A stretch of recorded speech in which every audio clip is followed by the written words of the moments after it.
Welcome. Bienvenidos. Ya sé que hay gente todavía que se está registrando, no estamos todos en la sala todavía y quizás se requiera un tiempo, pero tenemos que comenzar para seguir el programa. Quiero darles a todos y todas la bienvenida a este Congreso Global de Histeroscopia, bueno, en nombre de toda la gran comunidad de histeroscopia. Saben ustedes que tenemos pues aquí una sesión intensísima. Ahora tenemos 250 personas y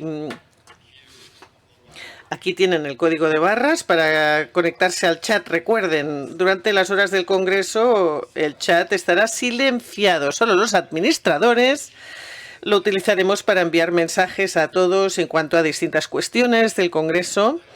Después de las horas del Congreso, el chat estará abierto para que todo el mundo comparta como han hecho hasta ahora. De hecho, hay imágenes preciosas de personas llegando y, bueno, diversas fotografías de grupos. Está muy bien que haya actividad fuera de horas de Congreso, con lo que recuerden, ahora se va a silenciar, no se preocupen, se volverá a activar por la tarde. Bien, vamos a comenzar nuestra primera sesión, con Palmcoin y Histeroscopia, y voy a invitar a nuestro primer ponente directamente de Los Ángeles, el profesor Malcolm Munro, profesor en la UC, en la Universidad de Los Ángeles, y como saben es un experto. Él dice: no soy inventor ni creador de esta clasificación, es parte del grupo que se encargó, pero una parte importante. Malcolm, por favor, tienes la palabra.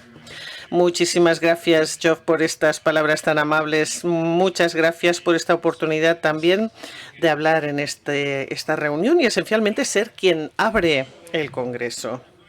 Bien, lo que vamos a hacer es hablar de estos dos sistemas y, bueno, aquí tienen mis conflictos de interés, y lo que quiero procurar hacer en este breve periodo de tiempo es que comprendan ustedes la racional en cuanto a estos dos sistemas y luego comprender también el sistema 1 y 2 de la FIGO, y luego también comprender pues de qué modo se debería o podría utilizar ambas para guiar la investigación de mujeres en años reproductivos.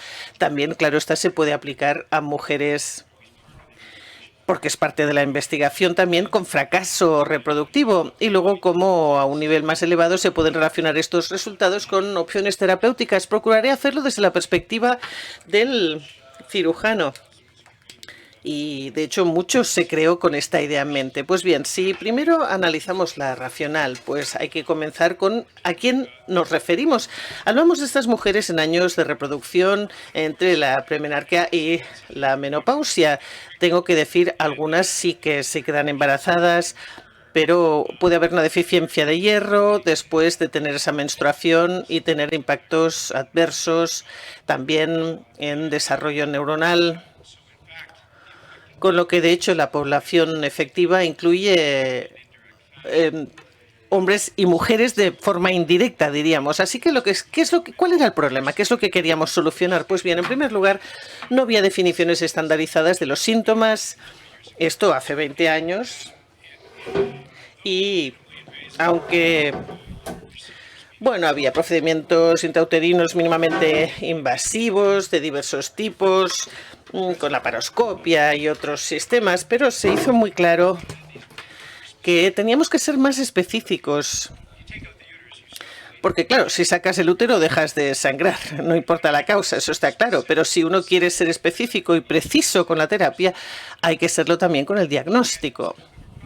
Con lo que hubo problemas con la literatura que se había publicado hasta entonces, donde había, bueno, personas con distintos problemas que se estaban combinando bajo conceptos. Había una confusión clínica absoluta en cuanto a qué ofrecer a quién, cuándo, cómo e incluso qué resultados esperar. Y claro está, pues esto socavaba también y perjudicaba la formación, con lo que pues toda la investigación clínica epidemiológica translacional básica se vio afectada adversamente, y también así afectaba pues los cuidados clínicos y la educación. Había tantas palabras: menorragia, manchado, hipermenorrea. Y en el 2004 pues decidimos que teníamos que estandarizar estos términos, porque claro que es menorragia y que es, o sea, son tantas palabras que haríamos o necesitábamos separar. Si tenemos estos diagnósticos, por ejemplo, pues lo que estamos viendo es que estas poblaciones se fusionaban en una sola, con lo que no se podía estudiar algunos de esos abordajes mínimamente invasivos o farmacológicos y aplicarlos con corrección, con lo que comenzamos a ver a dónde queremos ir. Bueno, pues en el 2004 comenzamos con los hematólogos para implicarnos con ellos en una asociación para estudiar coagulopatías. Y luego esto creció y se amplió.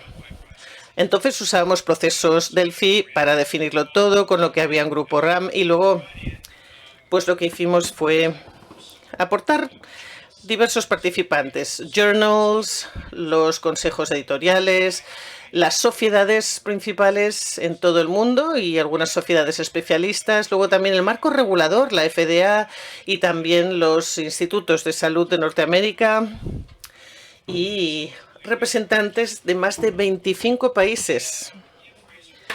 Y Ian Fraser, quien desgraciadamente murió el año pasado, pues fue el líder entonces, y hay toda una serie de eventos y acontecimientos que tuvieron lugar desde el 2004, pero vamos a centrarnos en lo que se destiló.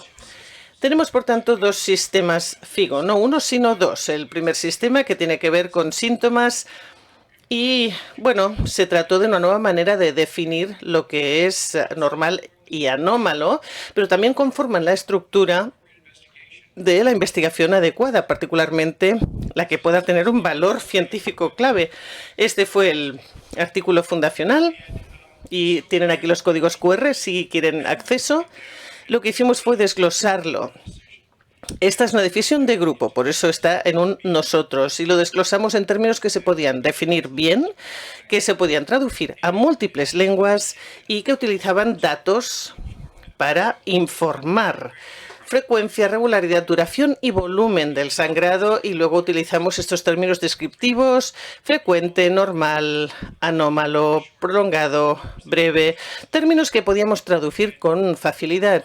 Y donde fuera posible utilizamos también pues percentiles de 0 a 95, que eso, bueno, también podía ser problemático, pero así fue. En el 2011 publicamos PalmCoin, y claro, la gente no se dio cuenta y cometimos un error, nos separamos en las dos entidades. Por tanto, bueno, esto me lo salto, voy directamente al grupo del 2018. Aquí revisamos posiblemente algunas revisiones menores, pero muy importantes en el 2018, y claramente definimos sistema 1 y sistema 2. Esto está publicado en el International Journal of Gynecology and Obstetrics.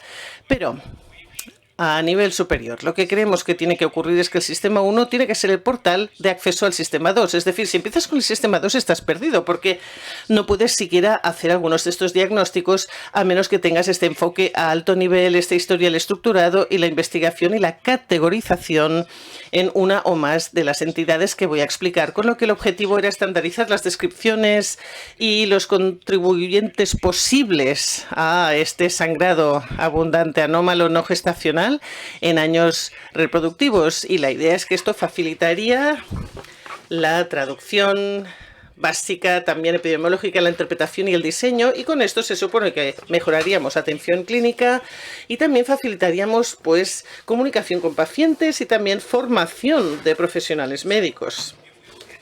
Bien, si estudiamos el sistema 1, la terminología, nomenclatura para definir ese sangrado normal o anómalo en años reproductivos. Bien, yo pensé que se definirían, pero al grupo le quedó muy claro que no había que redefinir todo esto en absoluto, porque las definiciones estaban por todas partes.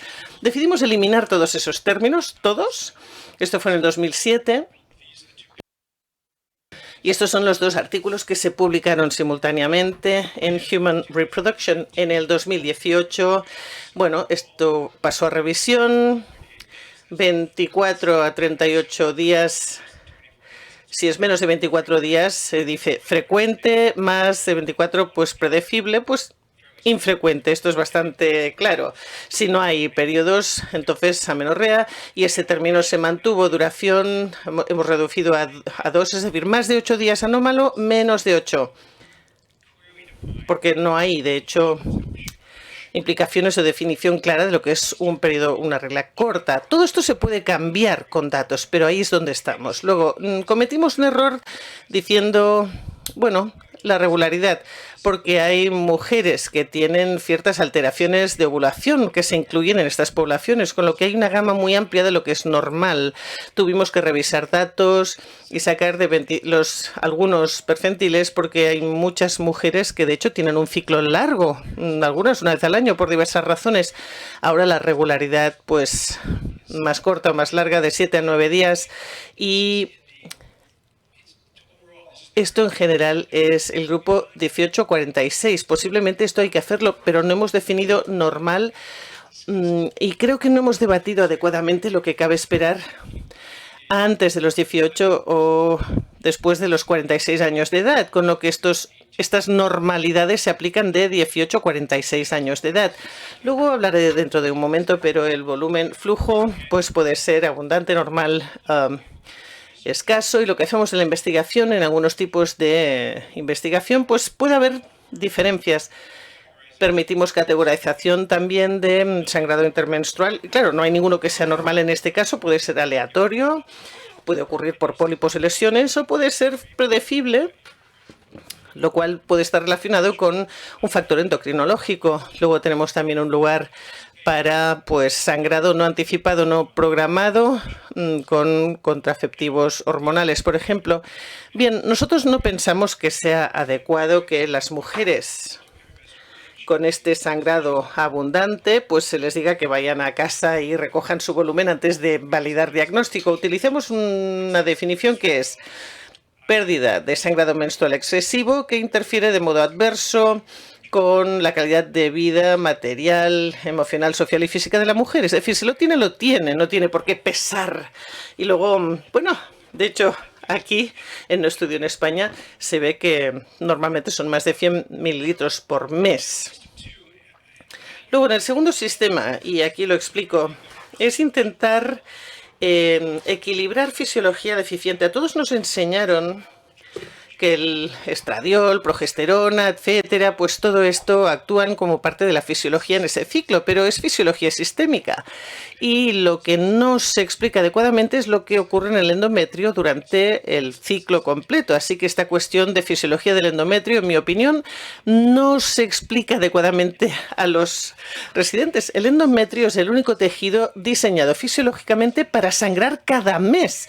Los hombres no lo tenemos, es decir que no debe sorprendernos que los mecanismos de hemostasis sean distintos. Las plaquetas son menos importantes. Seguro que conocen a alguien que tiene un recuento de plaquetas muy bajo, pero tiene un sangrado aparentemente normal.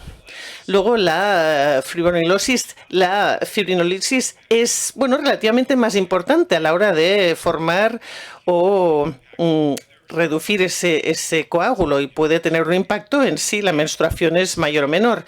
Y luego, pues esto, a ver, esta diapositiva no la vean en detalle, pero cada una de estas cajas describe unas expresiones moleculares distintas a lo largo del ciclo, con lo que después de, por ejemplo, estradiol y exposición a progesterona, hay cambios notables, no solo para preparar el endometrio para implantación, que ocurre o no, pero también se prepara para el sangrado y la hemostasia para luego se vuelva a empezar el ciclo. Aquí vean, esta es una descripción excelente del 2020. Esto es lectura obligada. Aquí tienen el código QR también. Pero en fin, para resumir, lo que uno necesita para la hemostasia son vasoconstrictores, PGF, alfa-endotelina 1. También es necesario pues cualquier actividad antifibrinolítica, claro está. Y luego también pues que haya mecanismos de coagulación intactos. Luego pues niveles bajos de vasodilatadores, PG1 sub 2, PGE2, y luego actividad, niveles relativamente bajos de actividad fibrinolítica.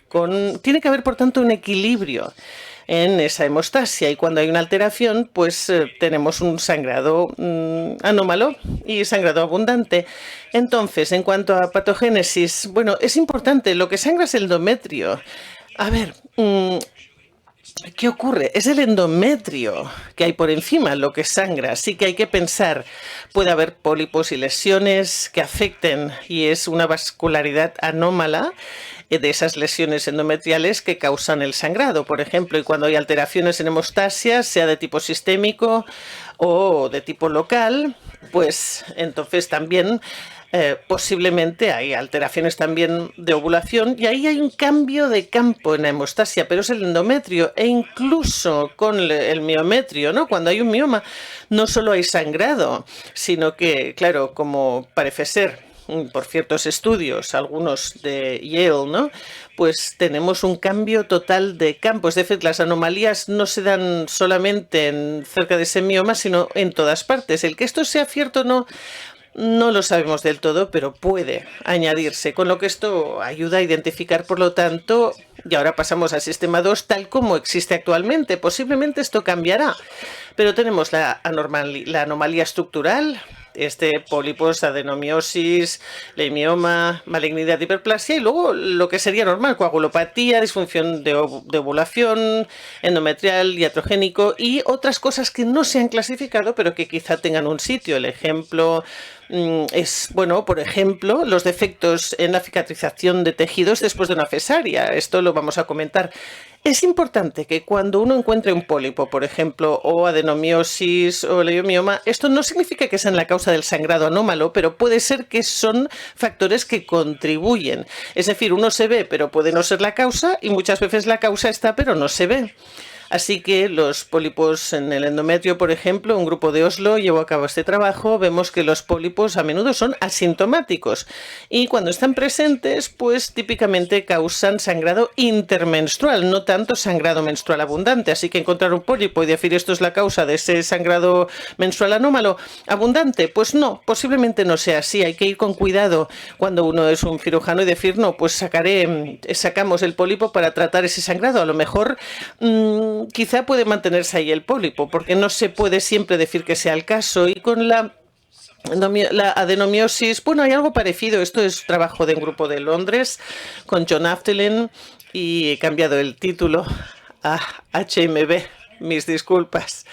Pues bien, 100 pacientes que solo tenían adenomiosis y vean esto, es decir, el eje vertical es la puntuación horizontal, el número de rasgos de adenomiosis. Con un único rasgo no había sangrado anómalo, con dos factores poco, pero a medida que añades rasgos en este estudio ecográfico, pues se va correlacionando. Pero ya no funciona decir que sea sí o no, que sea la adenomiosis la culpable. Hay que entrar más profundamente para identificar lo que es la adenomiosis, qué fenotipos tenemos y qué significan. Luego, leiomiomas, lo que hemos hecho es crear 3 capas. Una, presencia o ausencia. Luego, el que sea de tipo submucoso o no. Y luego también tomamos, y esto ya hace tiempo, es decir, utilizamos una antigua clasificación típica de los manuales y ahí construimos en función de esa clasificación. Añadimos tipo 3 a submucosos, también añadimos tipo 2 para infisión, sabiendo que el leiomioma que atraviesa el endometrio es importante antes de que se intente extirpar y el conocer la diferencia entre un tipo 2 y 2,5. Nosotros creemos, pero no lo hemos demostrado, que solo estos leiomiomas submucosos son los que contribuyen a ese sangrado anómalo.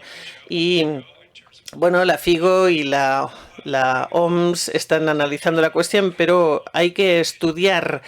No es solo un diagnóstico en años adolescentes tampoco, sino que hay algunas clínicas en las que una mujer ha tenido von Willebrand a la edad de 35. Es decir, puede haber von Willebrand tipo 1 y con el paso del tiempo puede cambiar. Aquí tenemos a Mette Schanker que define que el 13% de todas las mujeres, y esto requirió 4 estudios, tenían von Willebrand. Y se puede hacer también estudios estudiando anomalías más frecuentes, porque un 13% no es tanto.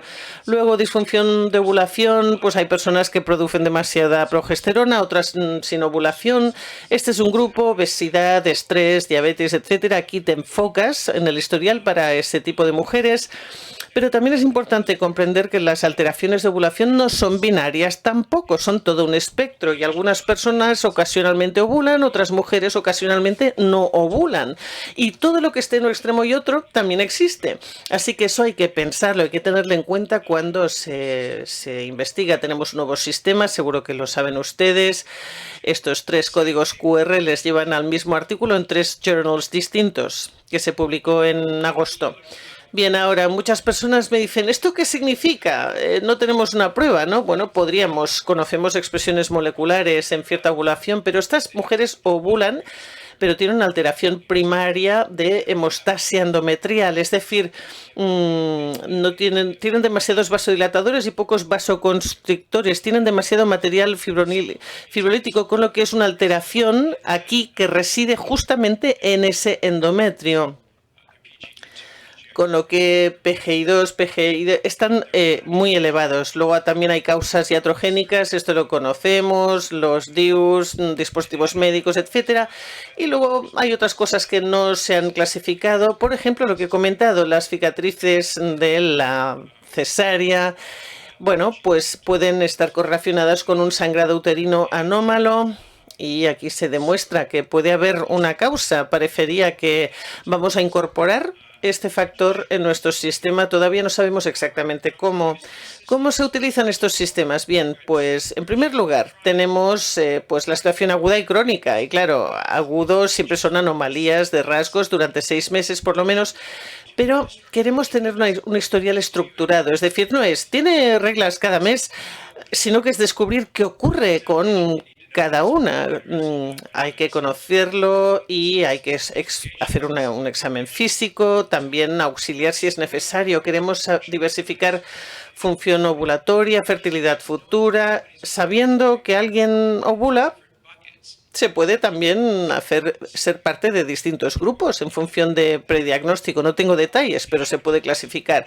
La fertilidad futura, desde luego, es un factor importantísimo y luego las pruebas de coagulopatía son esenciales. Hay pruebas estandarizadas que se ha demostrado que tienen una sensibilidad de hasta el 90% para recoger personas a las que habría que derivar o investigar por este sangrado excesivo. Y luego tenemos este otro grupo. Esto se basa en historial estructurado. Se puede, sí, hacer, pues, estudiar fase lútea, progesterona. No tenemos una prueba disponible para gran parte de esto, pero en todo caso es historial estructurado. Y luego, ¿cómo no? La técnica de evaluación uterina. Imágenes, histeroscopia. Esto es la clave para poder tener muestras y para clasificar. Es muy importante, yo creo que, bueno, algunos de ustedes, si tienen un ecógrafo, una biopsia del endometrio, pueden hacer pues ese estudio. Lo importante a tener en cuenta es, bueno, clasificar lo que tenemos, imagen para descubrir miomas, tipos de mioma, ubicación, tamaño, y hay que tener cuidado en dónde estamos utilizando imagen que sea adecuada. Por ejemplo, aquí tienen 1, 2, 3 sin fluido, pues la verdad que se ven bastante parecidos. Aquí lo mismo, aquí con resonancia. Por lo que a todas las mujeres hay que hacerles este tipo de investigación. No, las mujeres de 19 años no lo necesitan, con lo que uno puede saltárselo, pero si no responden hay que volver y completar esa valoración, porque puede ser que tengan pólipos, también miomas, coagulopatías, quién sabe. Así que con una mujer joven como esta, por ejemplo, 23 años, con un sangrado irregular evidente, obesidad, anemia, bueno, aquí se puede hacer una matriz de este tipo, hacer ecografía, ver que hay mioma tipo 6 y ver que ese mioma tipo 6 posiblemente no tenga nada que ver con el sangrado. Y entonces, bueno, pues directamente en este caso tenemos que ese sangrado LO. Pero luego un caso más complicado, mujer de 31 años que ha tenido sangrado abundante toda su vida y descubrimos que tiene enfermedad de von Willebrand. La tiene, sí, pero luego cuando revisamos imágenes vemos que hay también un mioma submucoso tipo 3 y además tiene adenomiosis, con lo que este es un caso más complicado, pero así es como se puede utilizar este sistema para que funcione e ir paso a paso. Y entonces los resultados se pueden utilizar para categorizar. No lo voy a repasar en detalle, pero cada una de estas categorías en la tabla tiene una lista de intervenciones potenciales que pueden ser aplicables. Y no olviden tampoco la terapia con hierro, porque muchas de estas mujeres tienen una deficiencia de hierro y creemos que cuando hay sangrado menstrual abundante, pues posiblemente pueda ser un 50% incluso. Así que cuando sale demasiado hierro, más que el que entra, hay que dar hierro. Por tanto, hay dos sistemas, FIGO 1, FIGO 2. Utilicen el 1 como portal al sistema 2. Recuerden que muchas anomalías estructurales que encuentran pueden no ser la causa del sangrado y por favor lean sus imágenes. Y de nuevo, en memoria de Ian Fraser, que ya no está con nosotros, pero es el alma que nos inspira. Muchísimas gracias y me encantará pues hablar con ustedes durante la conferencia.